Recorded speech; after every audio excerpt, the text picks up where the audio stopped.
Supercrack Estrella presenta. La Atlántida es la Antártida donde está el muro anti-zombies. Más allá del muro está la Tierra, infinita, más allá del muro está el virus, que nuestros maestros dejaron tras un muro. Ese parece ser el mensaje de la serie Juego de Tronos, y aunque suena de locos hay una base para creer que todo esto podría tener algo de verdad. Los caminantes blancos son los zombies de toda la vida, y lo mismo que ocurre en la serie de Walking Dead. Los zombies se llaman caminantes, y lo mismo que ocurre en Walking Dead basta solo con morir para que te conviertas en un zombie. En la serie Juego de Tronos tienes que morir en el norte, y con esto ya basta para ser un zombie. El norte de Juego de Tronos es el sur en nuestro mundo. Se conoce que la serie lo hizo así para despistar, y para que no fuera muy claro que ese lugar donde está el muro es la Antártida. El lugar donde está nuestro sur, el lugar donde está nuestro muro que nos separa del virus zombies. Hace 12.000 años había una raza de humanos casi más avanzada que la nuestra. Aquellos seres fueron llamados antidiluvianos por ser antes de que fuera el diluvio.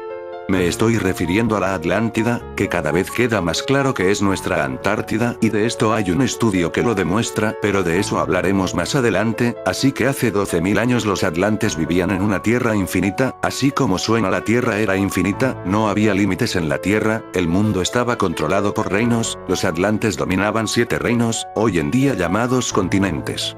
Lógicamente en una tierra infinita no se podía saber todo lo que había más allá, aunque sí se sabía de la existencia de otros reinos como los hiperbóreos. La Atlántida estaba en lo que nosotros llamamos hoy en nuestros días como Antártida. Los atlantes tenían contactos con los hiperbóreos, unos seres más avanzados que los atlantes, pues controlaban la antimateria para producir energía. Ellos podían pasar de una dimensión a otra y esto fue lo que les salvó. Cuando una especie de virus llegó del más allá de la Tierra infinita, no hubo manera de contener aquello, ya que de una Tierra infinita donde la cantidad de vida era tan grande, llegaron seres mitad humanos, mitad demonios que se alimentaban de la carne humana. No está muy claro, pero una especie de glaciación hizo que los seres del otro lado de la Tierra infinita se quedaran sin alimentos y sin recursos, teniendo que llegar al canibalismo. Esto creó una mutación en los seres del otro lado, creando seres zombies por millones imposible de contener con almas. Los hiperbóreos, para resistir esta plaga zombie rodeados por zombies hostiles, tuvieron que hacerse un hueco o perecer. Para aumentar sus posibilidades de supervivencia, el pueblo hiperbóreo crearon una máquina parecida a nuestro CERN, utilizó tratamientos químicos, biofeedback y electrónica para mutar sus mentes y crear autoimágenes mejoradas de sí mismos, o aspectos que fortalecieron sus cuerpos e intensificaron sus voluntades y convirtieron el poder de sus deseos en atributos, los cuales se percibían como una fuerza mágica por aquellos contra quienes se usaban. El CERN también desarrolló una tecnología para transferir electrónicamente el alma, de una persona a un cuerpo nuevo. Esta reencarnación por transferencia de mente creó una raza de potenciales inmortales, y permitió a los antiguos miembros de la máquina CERN instaurar un sistema de castas con ellos en la cima. La Biblia llamó a estos ángeles caídos, pero todo esto no fue suficiente para sobrevivir a la plaga zombie, así que tuvieron que escapar a una realidad paralela en otra dimensión. Los atlantes no eran tan avanzados como los hiperbóreos, así que cuando les tocó a ellos la llegada de esta horda de zombies por cientos de miles, tuvieron que crear con su tecnología parecida a nuestro ARP, un diluvio que matara a los zombies, y después crearon un muro con una cúpula que protegiera a sus 7 reinos del virus. Una glaciación dejó todo helado en lo hoy en día conocemos como Antártida. Los atlantes viven bajo el hielo de la Antártida, para algunos son ángeles caídos, para otros son demonios. Los que apoyan la teoría de la Tierra plana son los únicos que nos hablan de este muro. Un conspirólogo explica por qué cree que la Tierra es plana y hay un muro de hielo en la Antártida. El conspirólogo Nathan Thompson sostiene que un grupo de psicópatas gobierna el planeta en la sombra y trata de ocultar la existencia de un muro de hielo en la Antártida. La creencia de que la Tierra es plana en realidad y de que un gobierno mundial en la sombra engaña al público para que crea en un planeta en forma de globo ha ido en aumento durante los últimos tiempos. Uno de los principales defensores de esta teoría de la conspiración es Nathan Thompson, un comerciante del condado de Orange, California, Estados Unidos. Que no solo cree que la Tierra es plana, sino también que hay un muro de hielo en la Antártida. Recordar que en Supercrack Estrella hemos hablado mucho del condado de Orange, todos los satanistas y magos negros del mundo se encuentran aquí. No quiero decir con esto que Nathan Thompson sea un satánico, creo que es una persona que conoce mucho sobre ellos porque vive en el lugar donde están asentados todos ellos. No es el único que sostiene este tipo de ideas polémicas.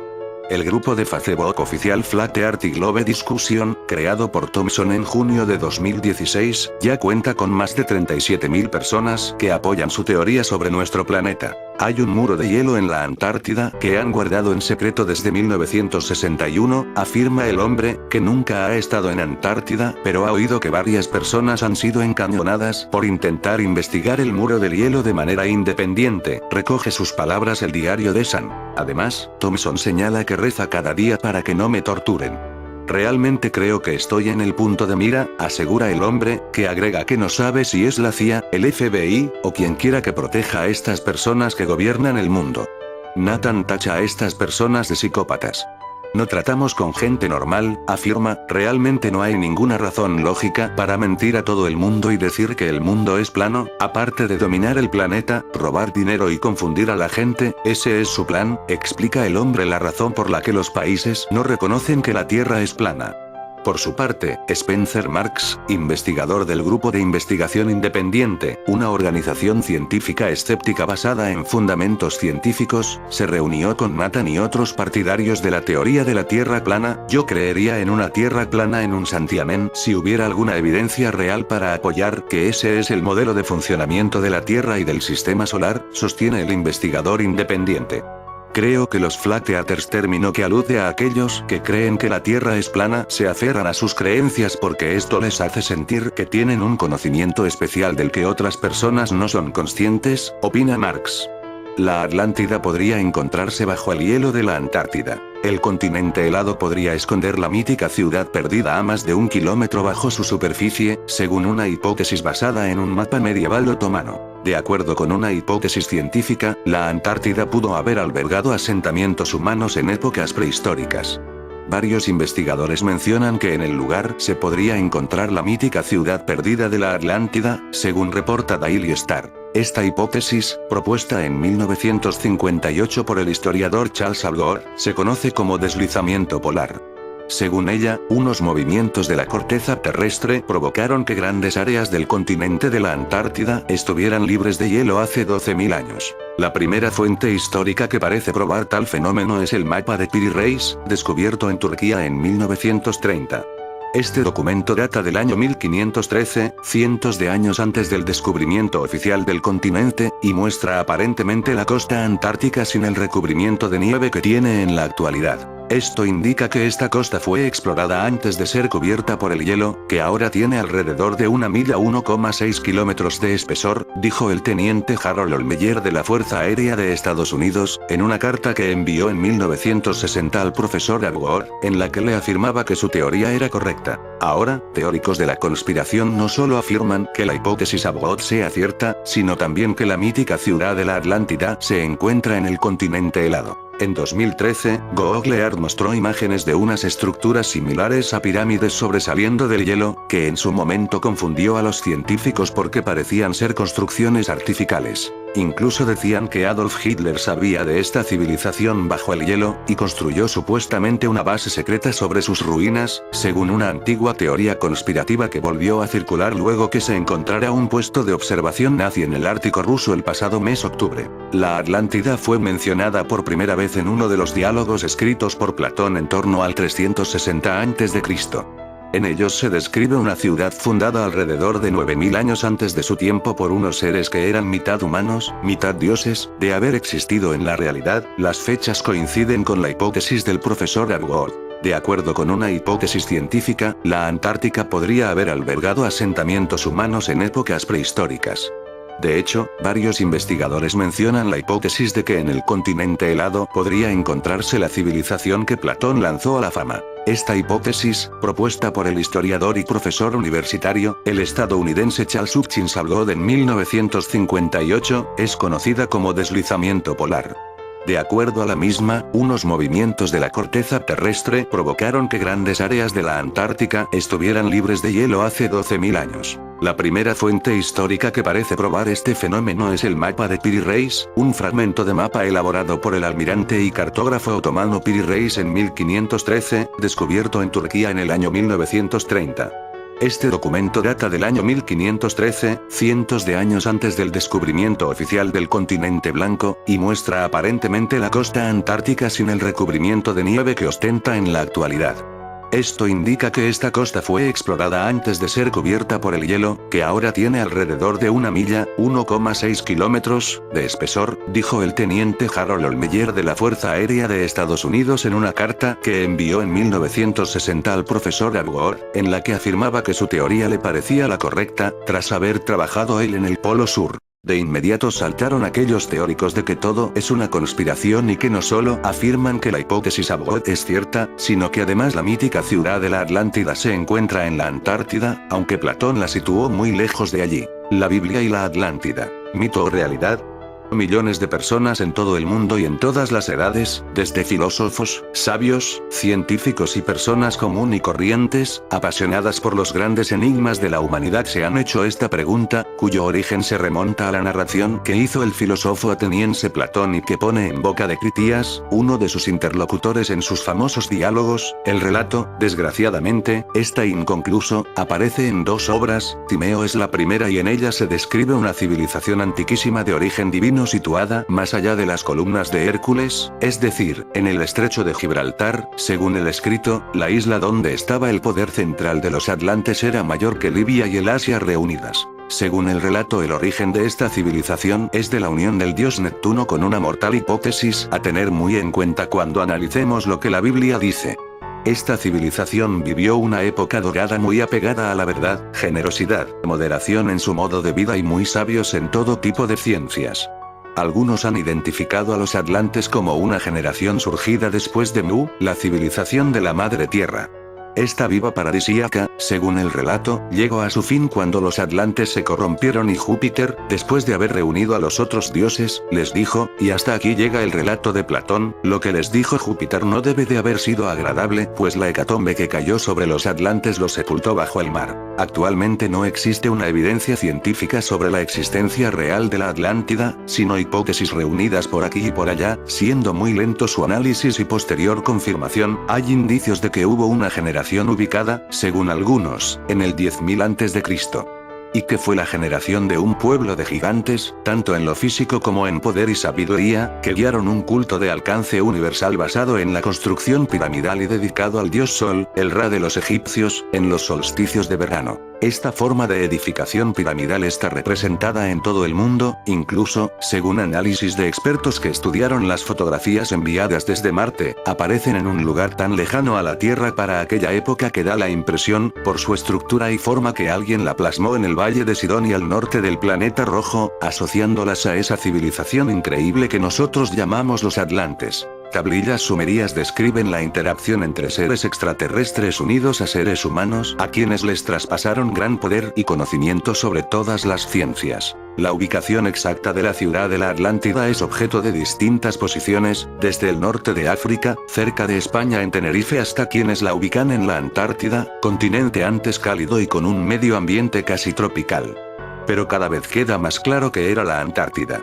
Y que estos atlantes sacrificaron sus vidas para protegernos de lo que hay más allá del muro, el mundo antidiluviano. Nuestra civilización está acostumbrada a la existencia geológica y de biodiversidad actual de nuestro planeta. Para comprender el mundo antidiluviano hay que abrir la mente y enfocarse en un hábitat total y absolutamente diferente a todo lo que nos rodea. Según la Biblia, y sin mayores explicaciones de curiosidad científica, Dios creó los cielos y la tierra, por lo tanto estamos en un terreno en donde, por fe, creemos un acto de creación por parte de un ser todopoderoso, en donde nuestra ciencia no tiene injerencia alguna, y por lo tanto no puede contradecir o negar la teoría creacionista. A continuación vamos a analizar algunas características de este mundo antidiluviano maravilloso que hace miles de años pasó al olvido. Condiciones geográficas. Existía un solo continente o reunión de tierra seca, el famoso Pangea de los científicos, y un lugar, de quizás, solo un 30 o 40% de aguas denominadas mares, distinto a lo que vemos actualmente en que el 70% del planeta es agua y solo un 30% tierra.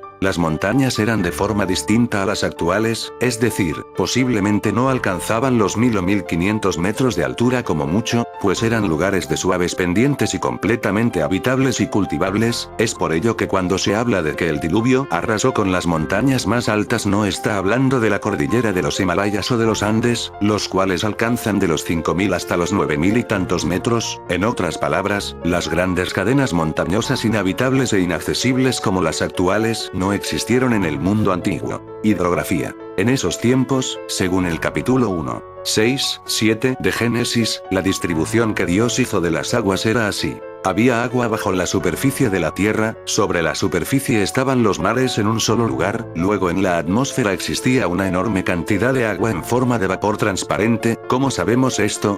Cuando Dios desató el diluvio, capítulo 7, 11, dice que las fuentes del grande abismo, es decir, aguas encerradas bajo la superficie, salieron disparadas hacia arriba y hacia los lados, inundando y arrasando con violencia cósmica el mundo de entonces. También dice que las cataratas de los cielos, es decir, las aguas atmosféricas, cayeron desde arriba ininterrumpidamente durante 40 días y 40 noches. Toda esa agua adicional, es lo que hoy hace que un 70% del planeta sea líquido. Si no había lluvia, ¿cómo se regaba la Tierra? El capítulo 2, 4, 6, nos dice que un vapor salía de la Tierra y la regaba, es decir, el calor interno de la Tierra calentaba el agua bajo la superficie a una temperatura adecuada y ésta filtraba hacia arriba regando continuamente el planeta. Climatología. El clima de aquellos días era realmente el sueño actual de todo científico.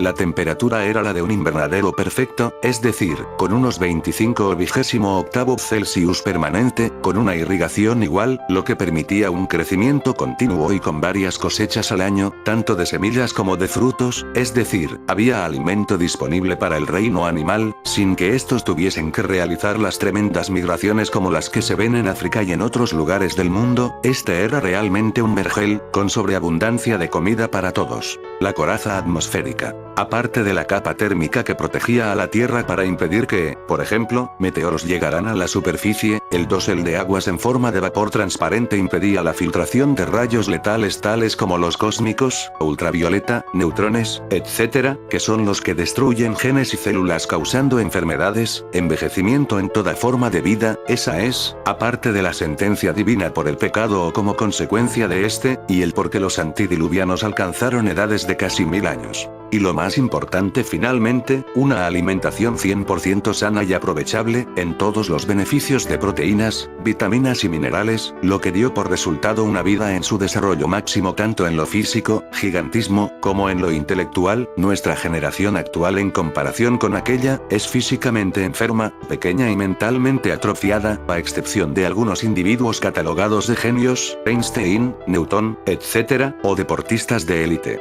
Razas de gigantes. Génesis 6, 4 nos describe dos razas de gigantes, nos dice que había gigantes en aquellos días, estos son gigantes humanos producto de las condiciones naturales anteriores, pero luego dice y también después que los hijos de Dios se llegaron a las hijas de los hombres y les engendraron hijos, estos son los valientes que desde la antigüedad fueron varones de renombre. Estos gigantes de segunda generación eran hijos de ángeles caídos y fueron los llamados Nefilim o hijos de los Anunnakis, término sumerio que significa los bajados del cielo. Estos seres mitad humano mitad ángel, fueron en realidad híbridos, dotados física y mentalmente muy superiores a los gigantes humanos. Ellos fueron los que desataron la ira de Dios, cuando por medio de la violencia, impusieron la religión de templos piramidales de adoración al sol, de los cuales se encuentran construcciones tanto bajo el agua como en tierra en todo el mundo. Esta religión fue impuesta a manera de eliminar todo culto y adoración al creador de la raza adámica. Fue tal el éxito de los Anunnaki que al final solo quedó Noé, como el último que creyó por fe, en el Dios verdadero, por eso, es decir, por su fe fue declarado justo y se salvó. Todo aquello relacionado con naves luminosas y seres o semidioses brillantes bajando de ellas para instruir a la raza de los Atlantes o Nefilim, en todas las ciencias, algunas de ellas muy superiores a las nuestras como está demostrado por los expertos en civilizaciones antiguas, no son nada más y nada menos que la actividad visible de los ángeles caídos, sobre los humanos. Una pregunta: ¿cuál fue el propósito central de instaurar una raza híbrida en la generación postadánica?